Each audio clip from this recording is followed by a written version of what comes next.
A paz do Senhor, amados. Eu sou o pastor Adelcito Reis. Trago-lhes o comentário da lição 2, da revista da nossa escola dominical, CPAD, que tem como título Quem era Jó? Textual. Havia um homem na terra de Uz, cujo nome era Jó. E este era um homem sincero, reto e temente a Deus, e desviava-se do mal. Jó, capítulo 1, versículo 1. Verdade prática. Quem zela por um caráter irrepreensível obtém testemunho acerca da sua integridade. Amados, hoje nós temos uma lição maravilhosa. E esta lição, ela traz uma pergunta. Quem era Jó? Jó não era apenas o personagem do livro que leva o seu nome. Jó era um homem riquíssimo, morava na terra do Oriente, na terra de Uz, um homem de um caráter irretocável. O caráter moral de Jó e o seu caráter espiritual era reconhecido por todos daquela região. O caráter de Jó era tão considerado que não somente os homens davam testemunho do seu caráter moral e espiritual. O próprio Deus fez referência ao caráter moral, ao caráter espiritual de Jó perante o reino das trevas. Nós vemos Deus dando testemunho acerca de Jó, dizendo ser ele um homem íntegro, sincero, temente a Deus e que desvia do mal. Jó, ele tinha uma família maravilhosa, tinha uma esposa, 7 filhos e 3 filhos. Era um homem riquíssimo, que gozava do respeito e da consideração de todos da sua região. Velhos e crianças procuravam Jó para ouvir os seus sábios conselhos. E Jó, ele procurou ter uma vida íntegra, uma vida destacada diante de Deus e diante dos homens.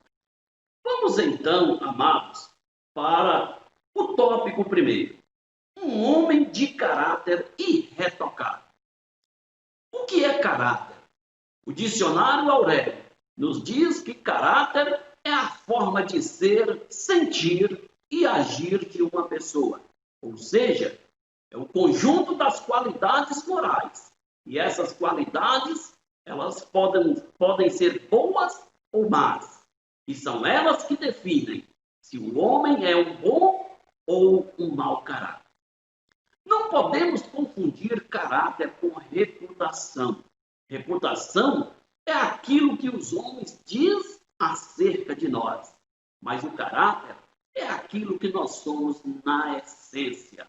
E Jó, o seu caráter, ele era manifestado na essência. O ponto primeiro diz íntegro e sincero. Jó era íntegro e sincero. O que é um homem íntegro? Um homem íntegro é uma pessoa honrada, é um homem completo, é um homem que não é diminuído na sua moral. Mas aqui nós vemos um outro adjetivo acerca de Jó, dizendo ser ele um homem sincero. O que é ser sincero? Ser sincero é um homem que não precisa de artifício para enganar. É um homem que não precisa de máscara. É um homem que não precisa de disfarce.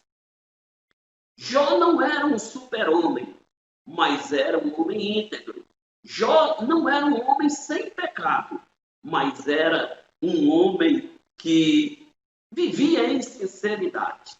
E nós podemos ver que Jó, ele era um homem sincero nas suas intenções para realizar tudo aquilo que era correto diante de Deus e diante dos homens. Ponto de número 2. Reto. Jó era um homem reto. E o que é ser um homem reto? Um homem reto é um homem que não precisa de curva. Ele é um homem honesto. Ele é um homem que cumpre com seus deveres. Ele cumpre e paga. Ele promete e cumpre. Ele toma emprestado e devolve. Jó, ele era um homem verdadeiro, era um homem reto, ou seja, Um homem que andava sempre na mesma direção. Era um homem que a sua palavra era sim, sim, não, não. Era um homem que não precisava de aceitar suborno. Ele não precisava usar jeitinhos para obter vantagem nos negócios ou sobre alguém. Sabemos que aqui no Brasil existe o chamado jeitinho brasileiro, tão propagado na nossa pátria e também na América Latina. Mas sabemos que diante dos homens, os homens podem obter vantagem perante as autoridades ou as instituições, podem ter jeitinho para não pegar fila no banco, para não pegar fila no INSS ou até mesmo nos hospitais, mas para entrar no céu não tem jeitinho brasileiro, porque no céu tem um livro chamado Livro da Vida, e para entrar lá precisa ter o nome escrito no livro da vida do Cordeiro. Então, Jó, amados, era um homem direito, era um homem imparcial, um homem de integridade. Nós podemos ver no livro de Jó, no capítulo 31 e o versículo 6, olha como Jó, ele expressa de forma profunda, quando ele diz, pesa-me em balança justa e veja a minha sinceridade. Vamos para o ponto 3. Jó era um homem temente a Deus e desviava-se do mal. Temer a Deus e ter medo de Deus não é a mesma coisa. A palavra portuguesa para temer significa ter medo, fobia, mas a palavra temer a Deus no hebraico vem da palavra iare, que significa reverência, que significa ter respeito, que significa ter obediência. Veja que temor e medo são palavras diferentes. Por exemplo, se um bandido te aborda com uma arma na mão, você coloca a mão na cabeça. Por quê? Porque você tem medo de morrer.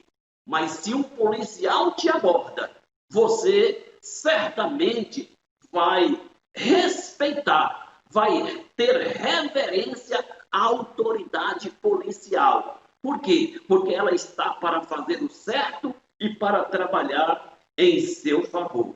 Então, meus amados, Jó era um homem de temor, era um homem que tinha reverência a Deus, ele tinha reverência à onipotência, autoridade e santidade de Deus.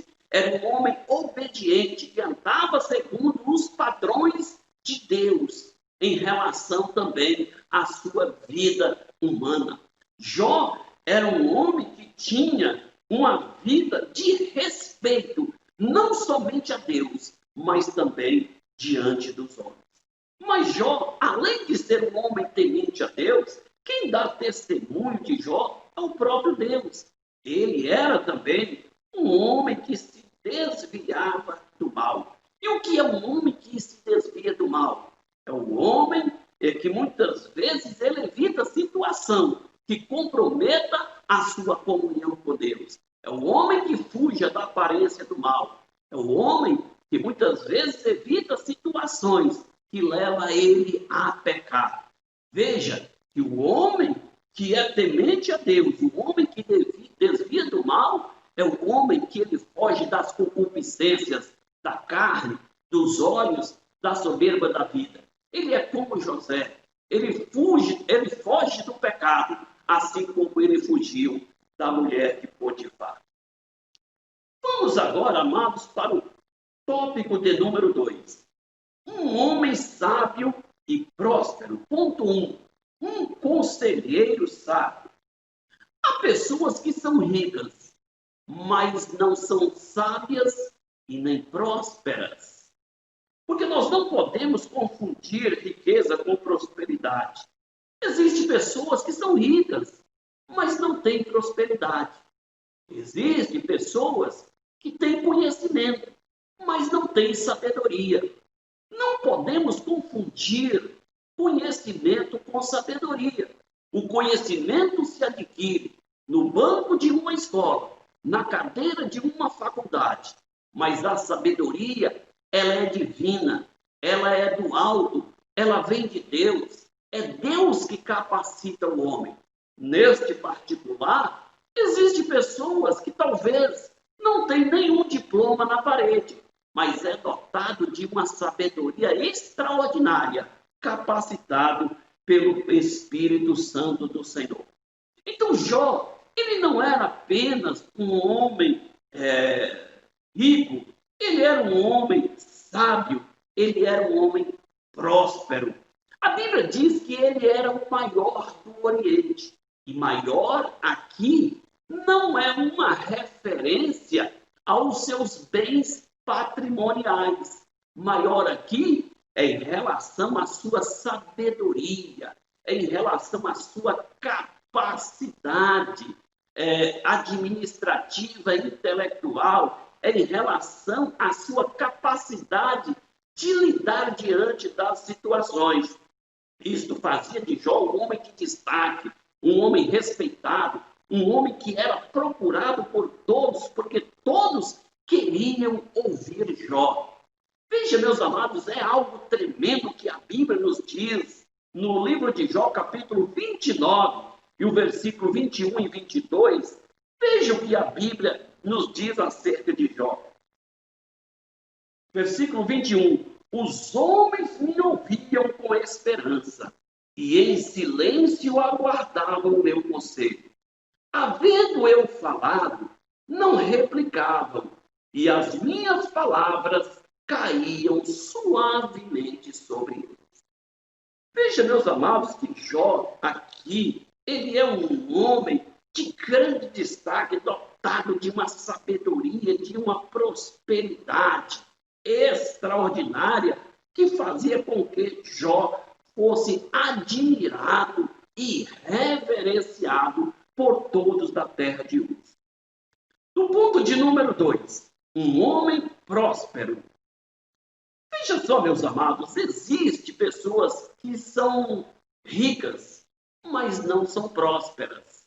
Jó não era apenas um homem rico, ele era também um homem próspero. A Bíblia diz que ele era muito rico e, sobretudo, próspero. A Bíblia fala que a prosperidade de Jó era algo tremendo, porque Jó, ele prosperava na sua vida moral, na sua vida espiritual, na sua vida familiar. A Bíblia fala da família de Jó, das propriedades que Jó tinha. A Bíblia faz referência aos bens patrimoniais de Jó, dizendo que Jó tinha 7.000 ovelhas, 7.000 ovelhas para a produção de lã, para a produção de carne e de couro para fazer as tendas. A Bíblia informa que Jó, ele tinha 3.000 camelos. Camelos eram instrumento de trabalho, era usado no transporte a longa distância, e Jó usava aqueles camelos como transporte, como uma transportadora. Sabemos que naquele tempo não havia carro, então o transporte era feito através dos camelos. A Bíblia também faz referência que Jó tinha 500 juntas de boi. 500 juntas de boi era para o serviço doméstico, para o trabalho na terra, para o trabalho doméstico, para os serviços gerais. Faz referência também a 500 jumentas. Jumentas aqui é um animal especial. Não é essas jumentas que conhecemos aqui. Eram jumentas especiais que somente os reis e os nobres montavam. Eram animais caríssimos, animais que eram utilizados no serviço ou para longas viagens, porque elas eram capazes de correr em um médio passo o dia inteiro e não se cansar. Então Jó era um homem dotado de uma riqueza extrema, e ele tinha também muitas pessoas, muitos servos que estavam à sua disposição para o serviço. Ponto de número 3. Uma prosperidade baseada no ser. Veja, meus amados, nós podemos basear a prosperidade por 2 ângulos, no ser e no ter. E neste sentido, nós precisamos, amados, tomar por exemplo que muitas pessoas usam a prosperidade apenas no ter, baseia toda a sua prosperidade nos bens terrenos, na busca dos bens patrimoniais, materiais, perecíveis, nos bens que se desgastam, em detrimento das coisas espirituais. Neste sentido, precisamos tomar cuidado com a teologia que se propaga, chamada de teologia da prosperidade. E essa teologia da prosperidade, se não tivermos cuidado, nós podemos aplicar essa teologia baseada nos bens terrenos. Mas a verdadeira teologia é aquela que não baseia somente no ter, mas também no ser. E neste sentido, muitas pessoas estão utilizando até mesmo um evangelho fragilizado, que não transforma a vida, que não transforma o caráter, que não muda a pessoa. Pessoas muitas vezes ficam na igreja muitos anos e não têm a vida transformada, não nasceu de novo, não se regenerou. Muitos colocam os bens terrenos acima dos valores celestiais. Coloca os valores humanos acima dos valores divinos. Mas a verdadeira prosperidade, ela está baseada no ensino de Jesus, que diz que devemos buscar primeiro o reino de Deus e a sua justiça, e todas as coisas serão acrescentadas. Uma prosperidade que não baseia a vida no ensino de Cristo, uma prosperidade que não busca primeiro o reino de Deus, ela não está pautada nas Escrituras. Porque o que é o reino de Deus?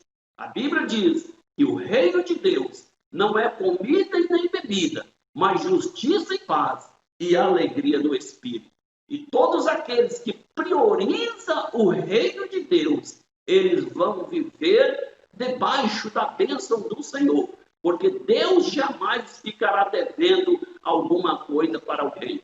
As bênçãos do Senhor estão à disposição para nos seguir ou para seguir aqueles que temem ao Senhor. Vamos agora para o tópico de número 3. Um homem de profunda piedade pessoal. Ponto 1. Um homem dedicado à família.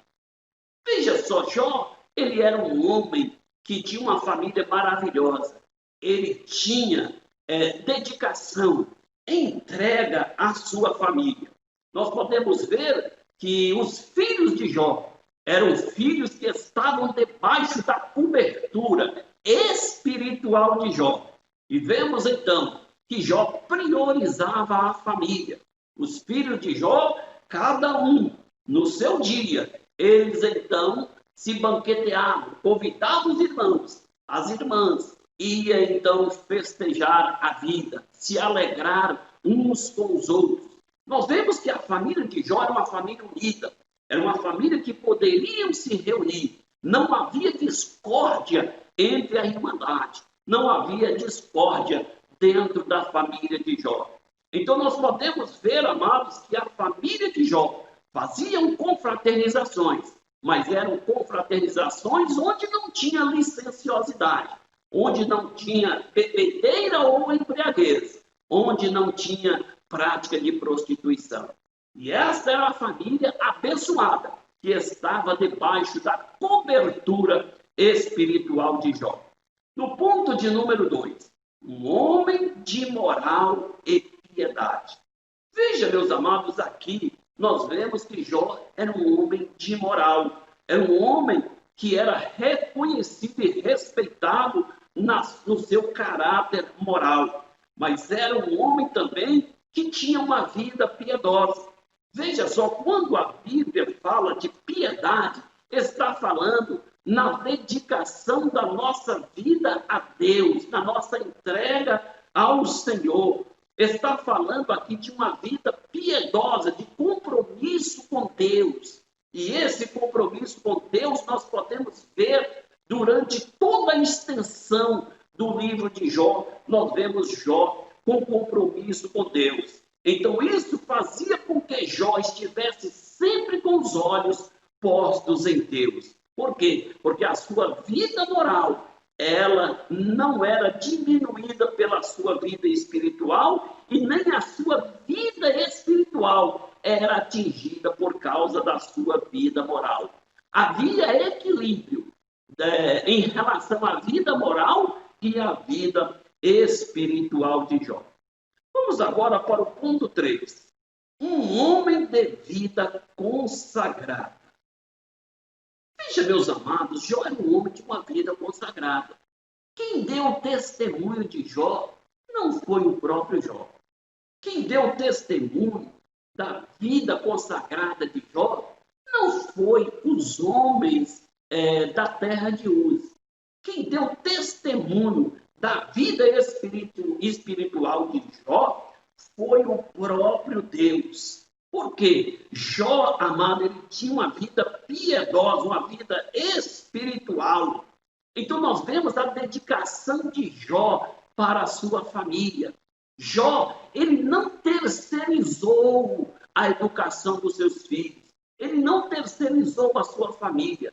Jó empenhava por dar conta do seu compromisso de pai, de exemplo a ser seguido pela sua geração. É um exemplo para nós também em nossos dias. Então, Deus, ele dá testemunho de Jó. O testemunho de Jó estava na esfera horizontal, mas também na esfera vertical. Por quê? Porque ele era um homem de vida consagrada. Quando seus filhos banqueteavam, a Bíblia diz que Jó, então, ele santificava e oferecia sacrifícios em favor dos seus filhos. Porque ele tinha compromisso para dar cobertura espiritual aos seus filhos.